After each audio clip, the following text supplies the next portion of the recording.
Assistant Police Chief Kathy McAlpine is joining me in the studio to talk about Tacoma Police Department's Open Data Initiative.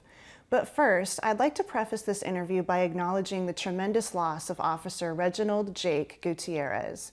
He was an outstanding public servant who lost his life in the line of duty.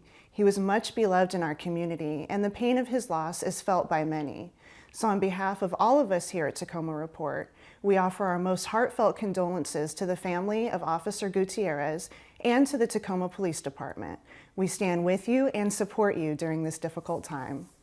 So Assistant Police Chief Kathy McAlpine's joining me. Thank you so much for being here with us, even though, the police department is going through such a difficult time, but you are doing tremendous work in open data, and so I want to give you the opportunity to share that with us. Thank you, Nita. Appreciate it. And first and foremost, thank you for the acknowledgement of Officer Gutierrez. The support from the community and from city government has been phenomenal. And on behalf of Chief Ramsdale and the rest of the men and women from Tacoma Police Department, we just want to acknowledge and thank everybody who's been supportive during this difficult time.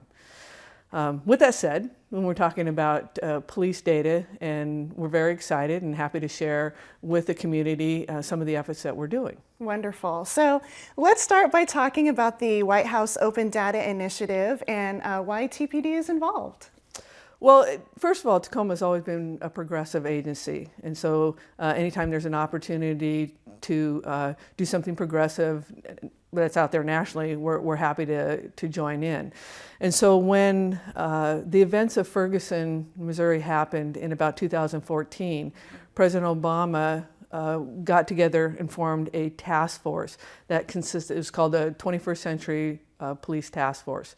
And it was to look at how law enforcement and communities can work together to build trust and to be more progressive on law enforcement trends. Out of that, in 2015, came the Police Data Initiative.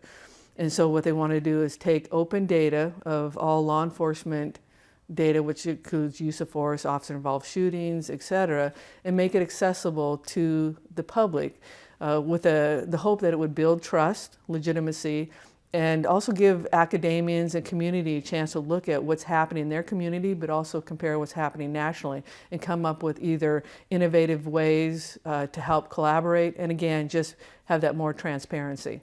Well, that's great. So talking about the data, what types of data has been released already, and then what data sets will be released then in the future as well?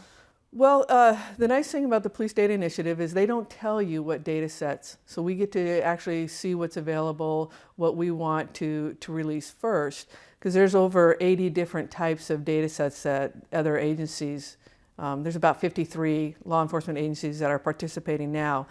But what we wanted to do again was make it meaningful and really do create that accountability. So we chose officer-involved shootings, and that from 2012 to current, and then also citizen complaints from 2015 to current. We thought those were the two most meaningful data sets that we could put out there for the public. And then with the hopes of, at the end of this year, we would publish all of our policies online so people can see what our policies are, and then starting in January, hopefully move into the use of force data. Oh, wonderful. That's exciting. So what kind of feedback have you received from the community? Well, as part of this initiative, we've been able to go to 2 community events so far. Both of them were hosted in October. The first one was at Evergreen State College, and the other was in the Asian Pacific Culture Center. And we had some very robust dialogue. And first of all, overwhelmingly appreciative and supportive, but then there was some constructive criticism as far as we'd like to see a little bit more information. So if there's a sustained complaint, what did the officer receive? Was it training? Was it a day off? Things of that nature. The same with officer-involved shootings. If it was outside of policy, what did you do about it? Was there additional training? Again, what was the accountability of that? So again, a lot of it was just creating awareness and having robust dialogues. What does the data mean? And showing them that there's explanations on this data set that can help them navigate through this. Well, that's great. Thanks so much for sharing this information with us. Appreciate it. We'll look forward to the future and seeing what else comes out of this initiative. Thank you for your time. I appreciate it. When we come back from the break, we'll learn about a mentoring program helping boys and young men in Tacoma's East Side community.